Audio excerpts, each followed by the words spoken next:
Olá, amigos, estamos iniciando o programa Esclarecimentos Oportunos. Conosco, como sempre, nosso amigo Milton Felipelli. E aí, seu Milton? Disposto, muito bem aqui com os nossos amigos presentes e desejar aos nossos ouvintes e espectadores que os bons espíritos nos ajudem sempre. Esta expressão eu uso saída sempre do fundo do nosso sentimento mais positivo, a fim de que os bons espíritos possam realmente ajudar a todos aqueles que precisam e querem ser ajudados. Lembrando sempre que a gente precisa fazer a nossa parte. Não adianta só eu quero ganhar na Mega Sena e nem jogo, como é que vai fazer? Não vai dar certo, né, Milton? Os espíritos amigos nos ajudam com pensamentos que nos livrem das dificuldades. Eles projetam no pensamento, animam o nosso pensamento, a fim de que possamos realmente superar essa dificuldade. É isso aí. Ô, meu amigo, o pessoal manda umas perguntas de vez em quando que eles querem botar a gente aqui, apertar, né? Mas, vamos lá.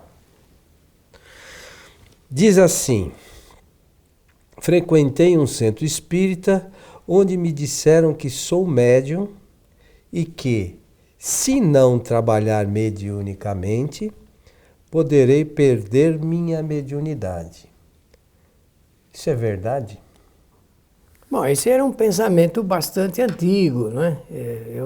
Na década de 40, 50 se falava desse assunto.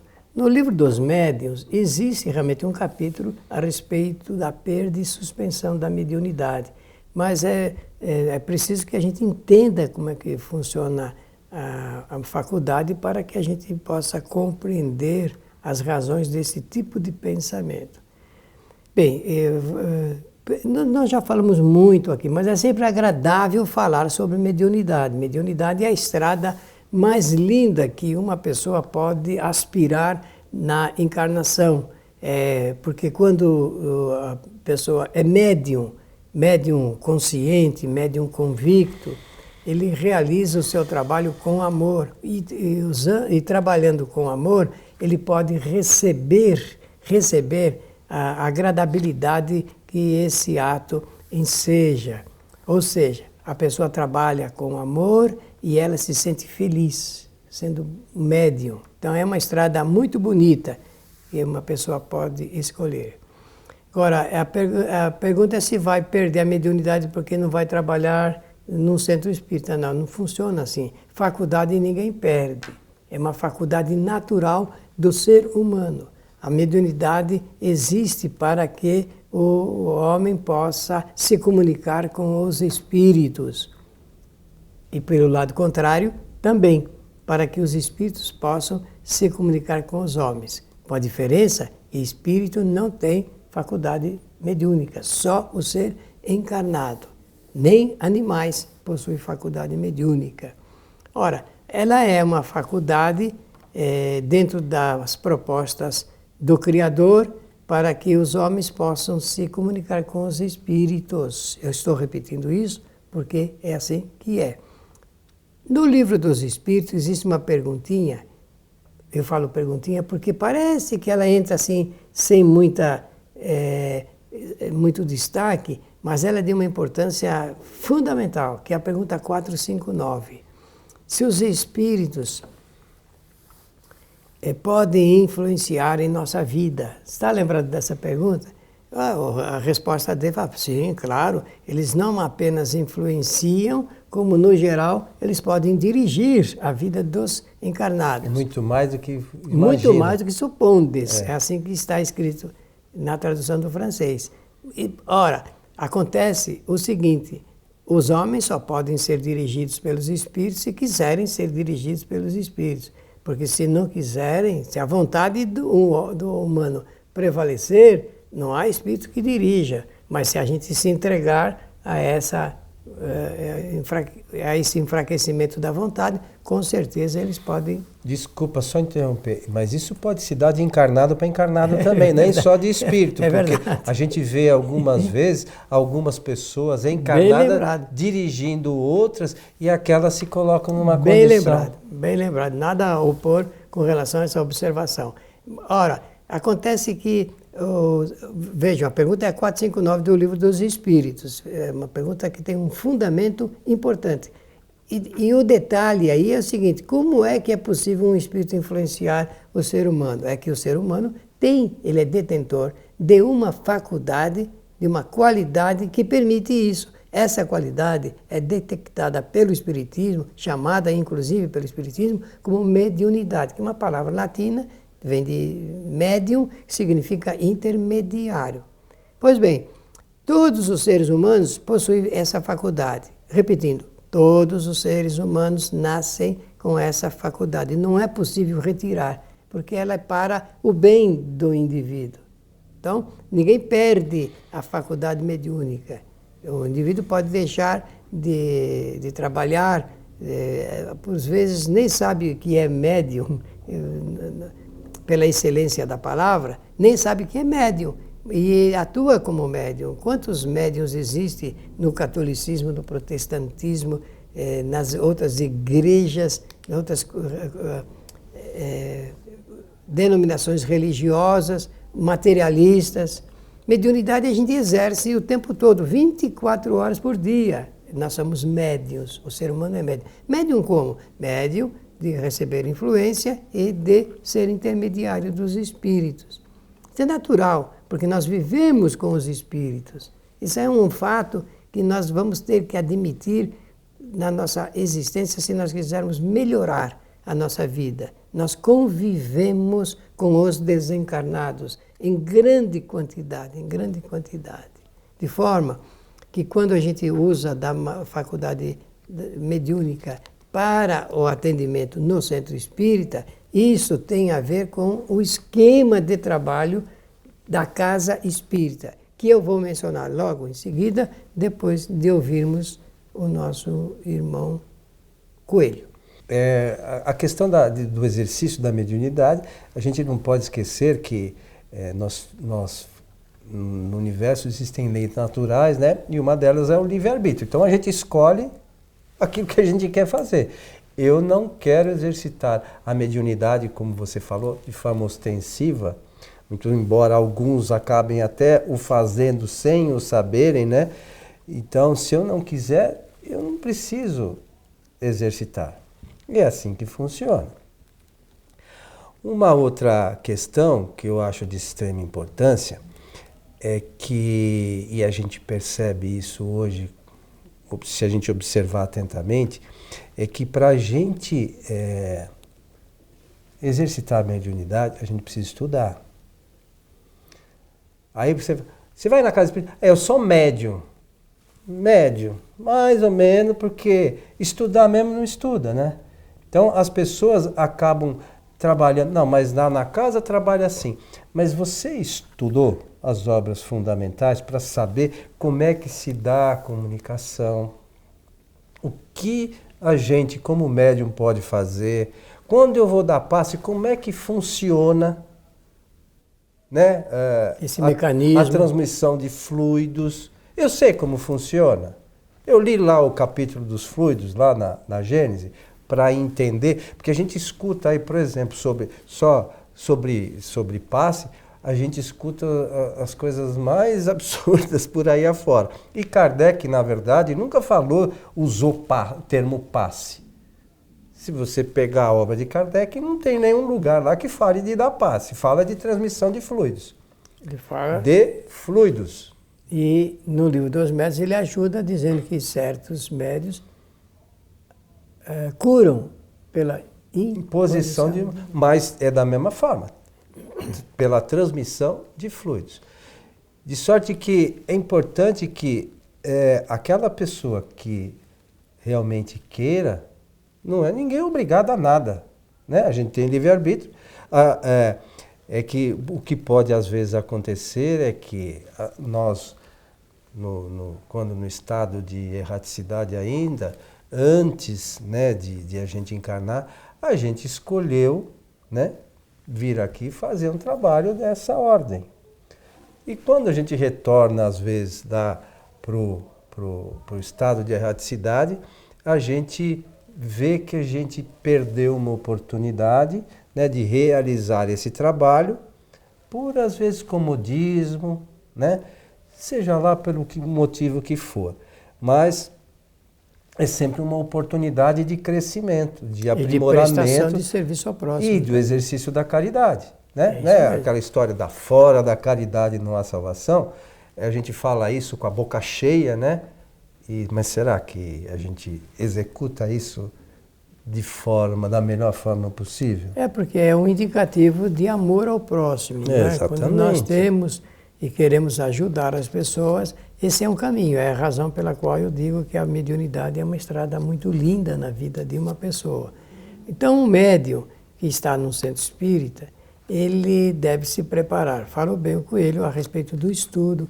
O estudo teórico, ele pode contribuir muito com a prática da pessoa. Então, ela vai saber o que é, como funciona, como é que um espírito ele se aproxima do médium. Por que que o médium, ele muitas das vezes reflete no seu corpo a sintomática do que se passou com o espírito. Muitos médiuns vão para o médico aqui da Terra pensando que estão doentes. Na fundo, eles estão ressentindo-se da influência dos espíritos. E se ele estudar, ele vai saber disso, vai saber até como controlar, qual é o registro que ele tem para saber dessa influência e de como o espírito pode promover os sintomas. E isso tudo é para o bem, porque o médium ele fica sabendo antecipadamente a qualidade dos espíritos que vão por ele se comunicar. Isso é importante. A pergunta é se deixar de trabalhar, se vai perder a mediunidade, se não falha a memória. Isso mesmo. É essa a pergunta que foi feita. Então não pode perder aquilo que realmente ele é detentor. Ele é detentor, dono, gerente da sua mediunidade. O que ele precisa é saber organizar-se, saber administrar, saber realmente usá-la para o bem. Essas são as orientações da nossa doutrina, que devemos usá-la gratuitamente, não devemos explorar ninguém usando da mediunidade e entender que fazendo isso nós estamos aumentando o número das possibilidades, porque as pessoas querem serem ajudadas. Uma pessoa quando bate na porta de um centro espírita pedindo socorro, é porque ela quer uma ajuda para suportar as cargas de aflição psicológica que as experiências da Terra quase sempre criam pelas circunstâncias. Então a pessoa precisa, no centro espírita, que recebe a batida na sua porta desse pedido de ajuda, deve abrir as portas, saber orientar as pessoas de o que ele vai fazer, porque nós não devemos ajudar.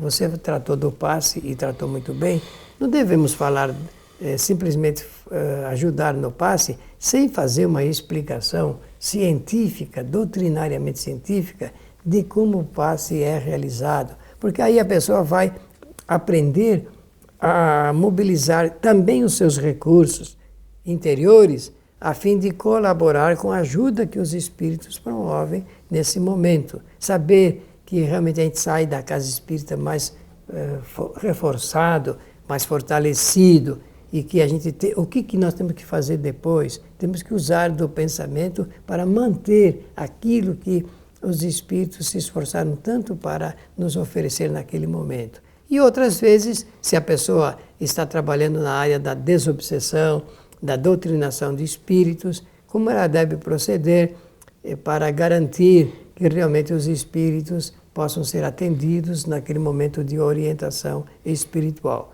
O fato é que nós precisamos não apenas respeitar, mas valorizar todas as modalidades de assistência espiritual que um centro espírita oferece.